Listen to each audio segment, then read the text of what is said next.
Hello guys, Bella ഹിയ. എല്ലാവരും സുഖമായിട്ടിരിക്കുന്നു വിശ്വസിക്കുന്നു. അപ്പോൾ ഇന്ന് കുറച്ച് നാൾ മുമ്പ് പോയ ഒരു കുട്ടി ട്രിപ്പിൻ്റെ യാത്ര പറയാനാണ് വിചാരിച്ചു. ഒരു ദിവസം ഉച്ചയ്ക്ക് ഇറങ്ങിയിട്ട് അടുത്ത ദിവസം നൈറ്റ് തിരിച്ചു വരുന്ന രീതിയിലായിരുന്നു ട്രിപ്പ് പ്ലാൻ ചെയ്തത്. അപ്പോൾ ഞങ്ങളുടെ മെയിൻ ഡെസ്റ്റിനേഷൻ എന്ന് പറഞ്ഞിട്ടുണ്ടെങ്കിൽ സ്റ്റാഗ്ലാൻഡ്സ് വൈൽഡ് ലൈഫ് റിസർവ് ആയിരുന്നു. ബാക്കി പ്ലേസുകളും വിശേഷങ്ങളും ഒക്കെ പുറകെ പറയും. അപ്പോൾ ഞങ്ങൾ ഉച്ചയ്ക്ക് ഒരു 2 മണിയായപ്പം ഇറങ്ങി സ്റ്റാഗ്ലാൻഡ്സിലോട്ട്. ഒരു ഓൾമോസ്റ്റ് 1 hour ഡ്രൈവ് ഉണ്ടായിരുന്നു ഞങ്ങൾ നിൽക്കുന്ന പ്ലേസിൽ നിന്ന്. അവിടെ എത്തി ഞങ്ങൾ ഫുഡൊക്കെ കഴിച്ചു. ഉച്ചയ്ക്കത്തെ ഞങ്ങൾ ഫുഡെല്ലാം ഓൾറെഡി പാക്ക് ചെയ്ത് വെച്ചിട്ടുണ്ടായിരുന്നു.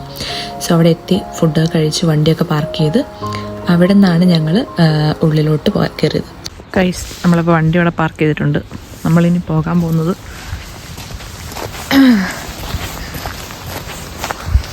നമ്മൾ പോകുന്നു. ഇവിടെ കൂടെയുള്ള ആൾ പോകുന്നുണ്ട് മുമ്പിലോട്ട്.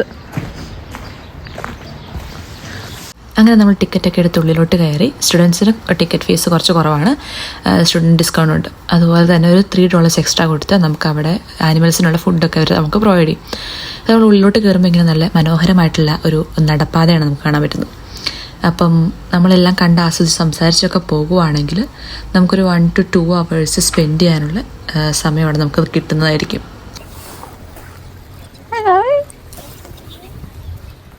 അപ്പോൾ നമ്മളിങ്ങനെ കയറി വരുമ്പോൾ ആദ്യം തന്നെ കാണുന്ന വലിയൊരു വലയുടെ ഉള്ളിൽ കുറേ പക്ഷികളെ ആയിരിക്കും കാണുന്നത്. അതിനകത്ത് സംസാരിക്കുന്ന ഒരു പക്ഷിനെയാണ് ഞങ്ങൾ ആദ്യമായിട്ട് നോട്ട് ചെയ്തു. ഹലോ ഒക്കെ പറഞ്ഞു. അതിന് മുമ്പോട്ട് നമുക്ക് കുറേ വെറൈറ്റി ആയിട്ടുള്ള കുറേ ആനിമൽസ് നമുക്ക് വേറെ കാണാൻ പറ്റും. അവർ രാവിലെ 9:30 തൊട്ട് വൈകുന്നേരം 5 മണി വരെയാണ് ഇവർ സ്റ്റാഗ്ലാൻഡ്സ് റിസർവ് ഓപ്പൺ ആയിട്ടുണ്ടാവുക.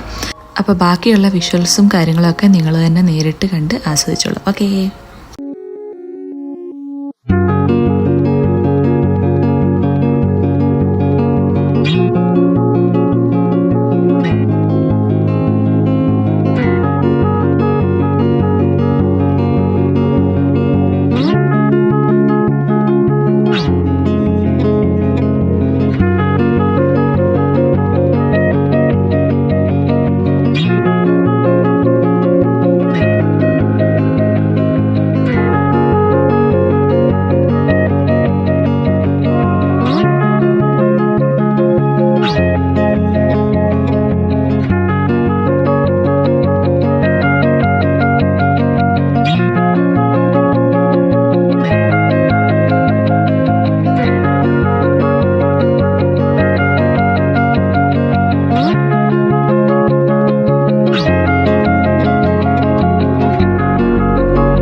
ഇനിയും കുറേ കാണാനും ആസ്വദിക്കാനും ഉണ്ട് ഈ സ്റ്റാഗ്ലാൻഡ്സിൽ. ബാക്കി ഒരു മസ്റ്റ് കം പ്ലേസ് ആണെന്ന് ഞാൻ പേഴ്സണലി റെക്കമെൻഡ് ചെയ്യുന്നു. ബിക്കോസ് നമുക്ക് നമ്മുടെ മൈൻഡും ബോഡിയും ഒക്കെ ഒന്ന് റിലാക്സ് ചെയ്യാനും നമ്മുടെ ചുറ്റുമുള്ള മൃഗങ്ങളുടെ കൂടെ ടൈം സ്പെൻഡ് ചെയ്യാനും ഒക്കെ കിട്ടുന്നൊരു വലിയൊരു അവസരമാണ് ഈ പറയുന്ന സ്റ്റാഗ്ലാൻഡ്സ് വൈൽഡ് ലൈഫ് റിസർവ്. ഞാൻ എൻ്റെ പേഴ്സണലായിട്ട് ഇഷ്ടപ്പെട്ട ഒരു പ്ലേസാണിത്. നമ്മൾ അറിയാണ്ട് തന്നെ നമ്മുടെ നമ്മൾ ചിരിക്കുകയും എൻജോയ് ചെയ്യുകയും ഒക്കെ ചെയ്യും നമ്മളിവിടെ പോയി കഴിയുകയാണെങ്കിൽ. അതുപോലെ തന്നെ നമ്മൾ കാണാത്തതും കണ്ടതായിട്ടുള്ള പലതരത്തിലുള്ള വെറൈറ്റി ആയിട്ടുള്ള ആനിമൽസ് നമുക്ക് സ്റ്റാഗ്ലാൻഡ്സിൽ കാണാൻ സാധിക്കും. അപ്പോൾ സ്റ്റാഗ്ലാൻഡ്സിലെ വിശേഷങ്ങൾ ഇത്രയൊക്കെ ഉള്ളൂ. ഞങ്ങൾ ഇത് കഴിഞ്ഞ് നേരെ അപ്പർ ഹട്ടിലുണ്ടായിരുന്ന ഒരു റൂം ബുക്ക് ചെയ്ത് ഞങ്ങൾ അവിടെ ആ നൈറ്റ് സ്റ്റേ ചെയ്തു. എന്നിട്ട് അടുത്ത ദിവസം സൺഡേ ആയതുകൊണ്ട് ഞങ്ങൾ രാവിലെ പള്ളിയിലൊക്കെ പോയി അത് കഴിഞ്ഞാണ് ഞങ്ങളുടെ നെക്സ്റ്റ് ഡെസ്റ്റിനേഷനിലോട്ട് ഞങ്ങൾ പോയത്. അപ്പോൾ ഞങ്ങൾ നെക്സ്റ്റ് മോർണിംഗ് എണീറ്റു, ഫ്രഷായി ഫുഡൊക്കെ കഴിച്ചിട്ട് സൺഡേ ആയതുകൊണ്ട് തന്നെ ഞങ്ങൾ രാവിലെ തന്നെ ചർച്ചിൽ കുർബാന കൂടാൻ പോകാമെന്ന് വിചാരിച്ചു. ഞങ്ങൾ സ്റ്റേ ചെയ്തുകൊണ്ടിരുന്ന റൂമിൻ്റെ ഒരു കിലോമീറ്റർ മാക്സിമം പോയി അത്ര ഉണ്ടാവുള്ളൂ. അതിനടുത്തുണ്ടായിരുന്നൊരു ചേർച്ച് ഉണ്ടായിരുന്നു, Saint John's Anglican Church in Trentham. So ഇത് അപ്പഹട്ടിൽ നിന്നൊരു 2 കിലോമീറ്റർ മാറിയിട്ടുള്ളൊരു ചേർച്ചായിരുന്നു. സോ സൺഡേ ആയതുകൊണ്ട് തന്നെ ഞങ്ങൾ കുർബാനയൊക്കെ കൂടി കഴിഞ്ഞിട്ട് ഞങ്ങളുടെ ഡെസ്റ്റിനേഷനിലോട്ട് പോകാമെന്ന് വിചാരിച്ചു.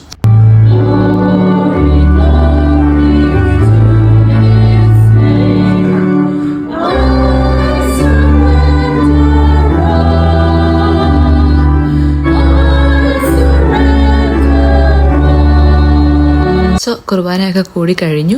അത് കഴിഞ്ഞ് ഞങ്ങളുടെ നെക്സ്റ്റ് ഡെസ്റ്റിനേഷൻ ആയിട്ടുള്ള farmers market in brew town, ഭയങ്കര ഫേമസ് ആയിട്ടുള്ള ഒരു സൺഡേ മാർക്കറ്റാണ്. അങ്ങോട്ടാണ് ഞങ്ങൾ അടുത്തത് പോയത്. പള്ളി കഴിഞ്ഞു, ഞങ്ങൾ ഫാമേഴ്സ് മാർക്കറ്റ് ബ്രൂ ടൗണിലേക്ക് പോവുകയാണ്. യെസ്, അത് കഴിഞ്ഞ് നമുക്ക് പിന്നെയും ചില സ്ഥലങ്ങളുണ്ട് കാണാൻ വേണ്ടി. രാവിലെ പള്ളിയിൽ പോയപ്പോൾ എന്താ പറയണ്ടേ, ഭയങ്കര വിശുദ്ധി ഫീൽ ചെയ്തു. തോന്നുന്നുണ്ടോ? എനിക്ക് എപ്പോഴും പള്ളിയിൽ പോയി കഴിയുമ്പോഴത്തേക്ക് അങ്ങനെ ഒരു ഫീൽ വരും. നമ്മുടെ വണ്ടി എത്തി എന്നുള്ളതാണ് വേറെ കാര്യം. നമ്മൾ നമ്മുടെ സ്വന്തം വണ്ടി കൊണ്ട് തന്നെയാണ് പോയത്. ഇത് കഴിഞ്ഞ് നമ്മൾ അവിടെ നിന്ന് നമ്മുടെ അവിടുത്തെ ചർച്ചിൻ്റെ സറൗണ്ടിങ്സും ചർച്ചിനെ പറ്റിയൊക്കെ ജസ്റ്റ് ഇങ്ങനെ നോക്കി സംസാരിച്ച് കഴിഞ്ഞ് നമ്മൾ അടുത്ത ഡെസ്റ്റിനേഷനോട് പോവുകയാണ് ചെയ്തത്. ഏറ്റവും ഇതായിട്ടുള്ളത് എല്ലാ എന്താ പറയുന്നത് സ്ഥലങ്ങളിലും ഇതിട്ടിട്ടുണ്ടല്ലേ, എന്ത് പൂ വെച്ചിട്ടുണ്ട്, ഫ്രഷ് ഫ്ലവർ കണ്ടോ, പൂ വെച്ചേക്കുന്നുണ്ടോ? എല്ലാവർക്കും സെയിം ആയിട്ട് കൊടുത്തു. അത് പള്ളിയാണ് ഗൈസ്, അത് ആ കാണുന്നത് ഒരു പള്ളിയാണ്. നമ്മളിപ്പോൾ അവിടെയാണ് പള്ളിയിൽ പോയത്.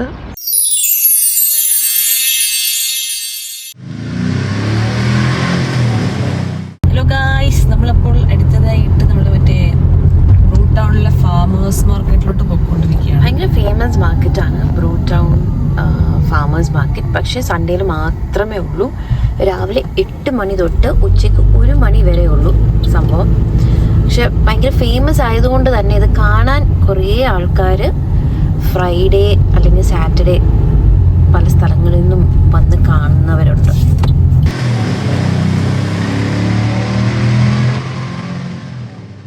അപ്പോൾ നമ്മൾ സക്സസ്ഫുള്ളി വണ്ടി പാർക്ക് ചെയ്തിരിക്കുകയാണ്. യെസ്, പാർക്ക് ചെയ്തു. കുറേ നേരത്തെ യത്നത്തിന് ശേഷം നമുക്ക് പാർക്കിംഗ് കിട്ടിയിരിക്കുകയാണ്. സോ അതെ, ഫുള്ള് തിരക്കാണ് ഗൈസ്. ഇവിടെ സൺഡേ മാത്രമേ ഉണ്ടാവാറുള്ളൂ പൊതുവെ ഈ മാർക്കറ്റ്. സോ ഇത് കുറേ കാണാനുണ്ട്. അപ്പം ബാക്കി വിശേഷങ്ങളൊക്കെ ഉള്ളിലോട്ട് കയറി കഴിയുമ്പം കാണിക്കുന്നതായിരിക്കും.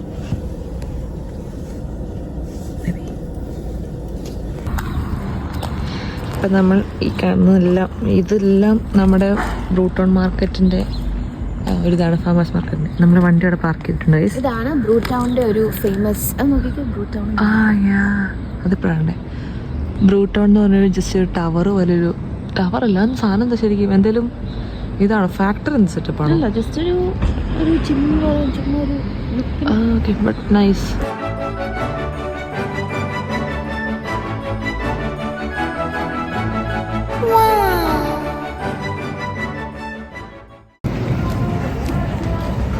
ഇത് ഇവിടുത്തെ ഒരു കഫേയാണ്. ഒത്തിരി ഉണ്ട്. ഒരു ഏക്കർ സ്ഥലം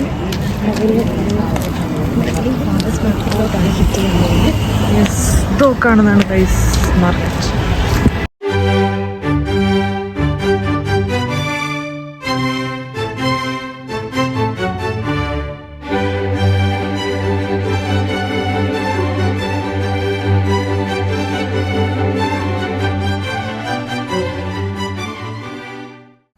അങ്ങനെ ഞങ്ങൾ ചുറ്റും നടന്ന് എല്ലാം കാണുകയാണ് ഗൈസ്. നമ്മളങ്ങനെ നടന്നു വന്നപ്പം 2 ബ്രേസ്ലെറ്റുകൾ കണ്ടു. എനിക്ക് ഭയങ്കര ഇഷ്ടപ്പെട്ടു. സോ ഇത് 2 ഞാൻ എടുത്തു. എനിക്ക് ഭയങ്കരമായിട്ട് ഇഷ്ടപ്പെട്ടു. എന്താണെന്ന് അറിയില്ല, പെട്ടെന്ന് കണ്ടപ്പോൾ ഭയങ്കര പ്രെറ്റി ആയിട്ട് തോന്നി. അങ്ങനെ ഞാൻ ഇത് 2 അങ്ങ് പാക്കാക്കി വീട്ടിലോട്ട്. നമുക്കങ്ങനെ കുറേ സാധനങ്ങൾ കാണാൻ ഇങ്ങനെ വാങ്ങാനൊക്കെ പറ്റും. ഇങ്ങനെ കുറേ അവിടെ വെച്ചിട്ടുണ്ടാവും. ഇങ്ങനെ ആക്സസറീസ് മാത്രമൊന്നുമല്ല, ജ്വല്ലറീസ് മാത്രമല്ല, അങ്ങനത്തെ കുറേ സാധനങ്ങളുണ്ട്. മെറ്റൽസ്, വണ്ടികളുടെ സാധനങ്ങൾ, അങ്ങനത്തെ കുറേ സാധനങ്ങൾ നമുക്കവിടെ കാണാൻ പറ്റും. അങ്ങനെ ചേച്ചിയും 2 ബ്രേസ്ലെറ്റ് വാങ്ങിച്ചു. ഒരെണ്ണം ചേച്ചിക്കും ഒരെണ്ണം ഒരാൾക്ക് ഗിഫ്റ്റ് കൊടുക്കാനും വാങ്ങിച്ചു. അത് കഴിഞ്ഞ് ഞങ്ങളിങ്ങനെ കറങ്ങി നടക്കുകയാണ്. ഓരോന്ന് നോക്കി നോക്കി നോക്കി നടന്നു. കുറേ അങ്ങോട്ട് നടക്കുക. അതന്നെ ഇവിടുത്തെ ഏറ്റവും രസം, ഇത്രയും തിരക്കുണ്ടായിട്ടും ഒരു ഒറ്റ മലയാളി പോലും അതെ ഗൈസ്, ചേച്ചി പറഞ്ഞ് വളരെ ട്രൂ ആണ്. നമ്മളൊരു മലയാളീസിനെ പോലും കണ്ടിട്ടില്ല, അത് വേറെ കാര്യം. സോ ഞങ്ങളിങ്ങനെ കുറേ നടന്നു, എല്ലാം ചുറ്റി കണ്ടു. കുറേ നല്ല പപ്പീസിനെയും ഡോഗീസിനെയൊക്കെ കണ്ടു. നല്ല രസമായിരുന്നു. അതിലെ കൂടെ ചുറ്റി നടക്കാൻ കുറേ വെജിറ്റബിൾസും സാധനങ്ങളൊക്കെ അവിടെ വിൽക്കാൻ വെച്ചിട്ടുണ്ടായിരുന്നു. അങ്ങനെ ഞങ്ങൾ കുറേ നടന്ന് ഞങ്ങൾക്ക് തളർച്ച ഫീൽ ചെയ്തു ഗൈസ്. ഞങ്ങളങ്ങനെ ഫുഡ് തപ്പി നടക്കായി. നമ്മളിപ്പോൾ ഒരു ജാപ്പനീസ് ഫുഡിൻ്റെയാണ് നമ്മൾ എടുക്കാൻ ഉദ്ദേശിച്ചത്. ഈ പറയുന്ന ചീസ് സാധനമാണ് ഉദ്ദേശിച്ചത്. അങ്ങനെ ഇതുവരെയായിട്ടും കാണാത്തതും കഴിക്കാത്തതും ആയ എന്തോ ഒരു സാധനം ഓർഡർ ചെയ്തിട്ട് ബില്ലും ചെയ്ത് ഞങ്ങളവിടെ വെയിറ്റ് ചെയ്ത് കുറേ സമയം ഫുഡ് ഉണ്ടാക്കുന്ന രീതിയാണ് കാണുന്നത്. നമ്മൾ പാഷൻ ഫ്രൂട്ട് ലെമനേഡ് വാങ്ങിച്ചിരിക്കുകയാണ്. ടേസ്റ്റ് ചെയ്തിട്ട് കൊള്ളാവോ? ജാപ്പനീസ് ഫുഡ് ഓർഡർ ആക്കിയിട്ട് പുള്ളി ഉണ്ടാക്കുന്ന സമയം കൊണ്ട് ഞങ്ങൾ പോയി 2 വെള്ളം കുടിക്കാമെന്ന് വിചാരിച്ച് പോയി അപ്പുറത്തെ സ്റ്റോളിൽ നിന്ന് ഒരു പാഷൻ ഫ്രൂട്ടിൻ്റെ എന്തോ ജ്യൂസ് വാങ്ങിച്ചു. സോ ഞങ്ങൾ അത് കുടിച്ചുകൊണ്ട് ഇനി അടുത്തത് നമ്മുടെ ജാപ്പനീസ് ഫുഡ് കിട്ടിയോന്ന് ആയോന്ന് നോക്കാൻ പോകണം. നമ്മുടെ സാധനങ്ങളെല്ലാം എടുത്തിരിക്കുകയാണ്. സ്റ്റീംഡ് ബണ്ണ്, വെള്ളിയാണ്, പിന്നെ ഇത് തുറന്ന്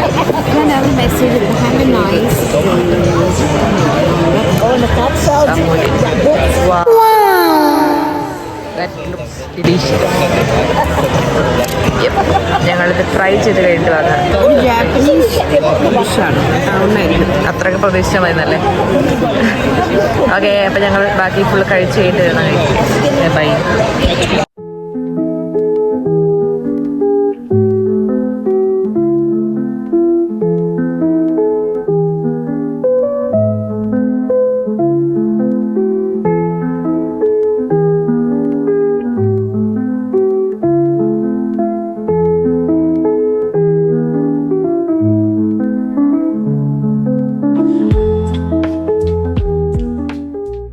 അങ്ങനെ നമ്മൾ ഇവിടെ നിന്ന് പോവുകയാണ് ഗൈസ്. ഇവിടെ നിന്ന് മാറി നമ്മൾ അങ്ങോട്ട് നടക്കണം.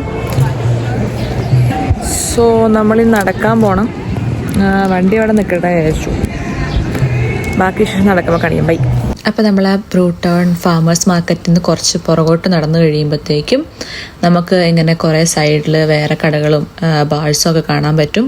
നമ്മൾ അവിടുന്ന് പിന്നെ പോയത് ഒരു ഇൻഡോർ ഗെയിംസിൻ്റെ സ്ഥലത്തേക്കായിരുന്നു. അവിടെ കുറേ ഐറ്റംസ് നമുക്ക് ചെയ്യാമായിരുന്നു. ഗോ കാർട്സ്, അങ്ങനത്തെ കുറേ ഐറ്റംസ് നമുക്കവിടെ ചെയ്യാനുള്ള അവസരം ഉണ്ടായിരുന്നു.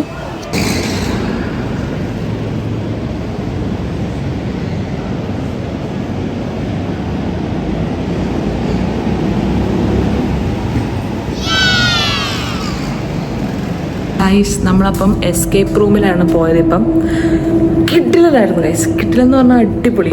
എൻ്റെ മോനെ 1 മണിക്കൂറിൽ നമുക്ക് ശരിക്കും വെർത്തായിട്ട് നമുക്ക് 1 മണിക്കൂർ ചിലവഴിക്കാൻ പറ്റിയൊരു സ്ഥലമാണ് എസ്കേപ്പ് റൂം എന്ന് പറഞ്ഞത്. നല്ല അടിപൊളി ഫണ്ണായിരുന്നു. ഞാനും ബിൻസി ചേച്ചി ഉണ്ടായിരുന്നു. ഞങ്ങളുടെ പോയി ഞങ്ങൾ പോയത് എനിക്ക് തോന്നുന്നത് നമ്മുടെ അവരിൽ 4 തീമാണുള്ളത് എസ്കേപ്പ് റൂമുകൾ. അതിനകത്ത് ഏറ്റവും ഹാർഡല്ല നമ്മൾ എടുത്തത്. യെസ്, ഏറ്റവും ഹാർഡസ്റ്റ് ആയിട്ടുള്ളതാണ് നമ്മൾ എടുത്തത്. അത് 1 മണിക്കൂർ കൊണ്ട് തീർത്തു. ലൈക്ക് 2 മിനിറ്റ് എക്സ്ട്രാ വന്നിട്ടുണ്ട്. അത് കഴിഞ്ഞ് അതിനകത്ത് 1 മിനിറ്റ് ബാക്കിയുണ്ടായിരുന്നു. തീർക്കാൻ കുറച്ച് കഷ്ടമാണ്, ബട്ട് സ്റ്റിൽ ഞങ്ങൾ തീർത്തു. 1 മിനിറ്റ് ബാക്കിയുണ്ടായിരുന്നു. അപ്പം ഞങ്ങൾ ഇറങ്ങി. നമുക്ക് ഉള്ളിലോട്ട് വീഡിയോസോ ഫോട്ടോസോ ഒന്നും എടുക്കാൻ പറ്റില്ല. അതുകൊണ്ടാണ് ഞങ്ങൾ അങ്ങോട്ടൊന്നും എടുക്കാത്തത്. ലൈക്ക് ഇങ്ങോട്ട് കയറുന്നതിൻ്റെ മാത്രം കാണിക്കാം. അപ്പോൾ ഇതാണ് എസ്കേപ്പ് റൂമിൻ്റെ എൻട്രൻസ് എന്ന് പറയുന്നത്. നമുക്ക് ആ ഫാമേഴ്സ് മാർക്കറ്റിൻ്റെ ബാക്കോട്ട് വന്നു കഴിയുമ്പോൾ നമുക്ക് കാണാൻ പറ്റും. ഏറ്റവും അറ്റത്തായിട്ടാണ് ഇത് കാണുന്നത്. ഉള്ളിലോട്ട് കയറി കഴിയുമ്പോൾ റിസപ്ഷൻ ഉണ്ടാവും. നമുക്ക് അവിടെ ചോദിച്ചെല്ലാം മനസ്സിലാക്കാവുന്നതാണ്. ടൗണിൽ നിന്ന് നമ്മൾ നേരെ പോയത് അപ്പർ ഹട്ട് ബ്ലോക്ക് ഹൗസിലേക്കായിരുന്നു. ഈ ചിത്രത്തിൽ കാണുന്ന പോലെ തന്നെ ഒരു ബ്ലാക്ക് കളറിലുള്ള ബ്ലോക്ക് ഹൗസാണ് ഇത്. 1860 ന്യൂസിലൻഡ് വാഴ്സിൻ്റെ സമയത്ത് ഹട്ട് വാലിയിൽ ഒരു ഡിഫൻസ് മെത്തഡായിട്ട് വുഡൻ ഫോർട്ട് കൊണ്ട് ബിൽഡ് ചെയ്തൊരു ബ്ലോക്ക് ഹൗസാണ്. അപ്പം അപ്പർ ഹട്ടിലെ ബ്ലോക്ക് ഹൗസും കണ്ടു കഴിഞ്ഞ് നമ്മൾ നേരെ തിരിച്ച് വീട്ടിലേക്ക് പോകാനായിരുന്നു പ്ലാൻ. സോ പോകുന്ന വഴിക്ക് ഞങ്ങളൊരു സ്ട്രീറ്റ് ഈറ്റ്സ് എന്ന് പറഞ്ഞിട്ടുള്ളൊരു കടയിൽ ചായ കുടിക്കാൻ കയറി. ജസ്റ്റ് ഒരു ഈവനിങ് സ്നാക്സ് പോലെ. അപ്പം നമ്മളിപ്പം ഒരു ചായ കുടിക്കാൻ വന്നിരിക്കുകയാണ്. വന്നിരിക്കുന്നത് സ്ട്രീറ്റ് ഈറ്റ്സ് എന്ന് പറഞ്ഞൊരു കടയിലാണ്. കറക്റ്റ് ഒരു നമ്മുടെ ഒരു ഹൈദരാബാദി അല്ലെങ്കിൽ പോട്ടെ ഇവിടെ ബോംബെയിലൊക്കെ വന്ന് ദാബ കുടിക്കാൻ വന്നേക്കുന്ന ഒരു ആംബിയൻസ് ആട്ടോ. ബ്രൂ ടൗണിന്റെ തൊട്ടടുത്തായിട്ടാണ്. ഒരു 4-5 കിലോമീറ്റർ ഉണ്ടാവും ബ്രൂ ടൗണിൽ നിന്ന്, ഇത്രേ ഉള്ളൂ. പക്ഷെ ആംബിയൻസ് സൂപ്പറാ. ആ ഒരു അവിടെ വന്ന ഒരു ഇതാ കാണുന്നതാണ് കട. ഉള്ളിലോട്ട് പോകുമ്പോൾ കുറച്ചുകൂടെ കാണിച്ചു തരാം. ഞങ്ങൾ വണ്ടിയിൽ നിന്ന് ഇറങ്ങിക്കഴിഞ്ഞ് ജസ്റ്റ് അതിൻ്റെ സറൗണ്ടിങ്സ് ഒക്കെ ഒന്ന് കാണാൻ വേണ്ടി നടന്നു. ആ സൈഡിലായിട്ടൊരു ലുക്ക് ഔട്ട് പോലത്തെ ഒരു പ്ലേസ് ഉണ്ടായിരുന്നു, ആ കാറൊക്കെ കാണുന്നത്. അപ്പം അവിടെ ഞങ്ങൾ ജസ്റ്റ് പോയി നിന്ന് നോക്കി. ഈ സ്ട്രീറ്റ് ഈറ്റ്സിൻ്റെ സറൗണ്ടിങ്സും അതിൻ്റെ ആംബിയൻസും ഒക്കെ ഭയങ്കര അടിപൊളിയായിരുന്നു. അതിൻ്റെ അവിടെ ഞാൻ പറഞ്ഞ ലുക്ക് ഔട്ടിൽ നിന്നുള്ള വ്യൂ ആയിരുന്നു ഈ കാണുന്നത്. ഏറെക്കുറെ ആ ഒരു ഭാഗത്തെങ്ങാണ്ടായിട്ടാണ് ബ്രൂ ടൗൺ വരുന്നത്. അങ്ങ് അപ്പുറത്തോട്ടാണ്, കുറച്ചപ്പുറം പോകണം. അവിടെ നിന്നൊന്ന് ലെഫ്റ്റ് സൈഡിലോട്ടൊക്കെയാണ്. ഓക്കെ, ഇതാണ് ഗൈസ് ഇവിടുത്തെ view point. So let's go back to the കട.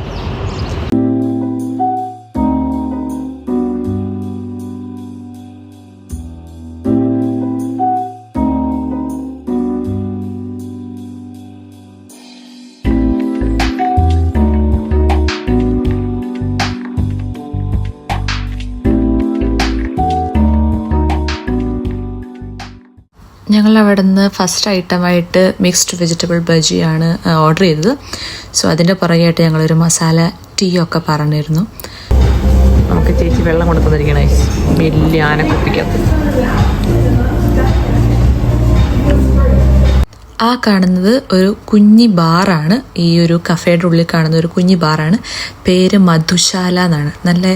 നല്ലൊരു വൈബ്, എന്താ പറയുക, ആംബിയൻസ് ഉള്ളൊരു കുഞ്ഞി കാണാൻ നല്ല ക്യൂട്ടായിട്ടുള്ള ഈസ്തറ്റിക് ആയിട്ടുള്ളൊരു ബാറായിരുന്നു അത്. അങ്ങനെ തിരിച്ചു പോവുകയാണ്. ഞങ്ങളുടെ യാത്ര കഴിഞ്ഞു. സക്സസ്ഫുള്ളി ചായ കുടിച്ചു കഴിഞ്ഞ ഞങ്ങൾ പോവുകയാണ് തിരിച്ച്. അപ്പോൾ ഇതായത് ഞങ്ങളുടെ കുഞ്ഞി ട്രിപ്പ്. എല്ലാവർക്കും ഇഷ്ടപ്പെട്ടെന്ന് വിചാരിക്കുന്നു.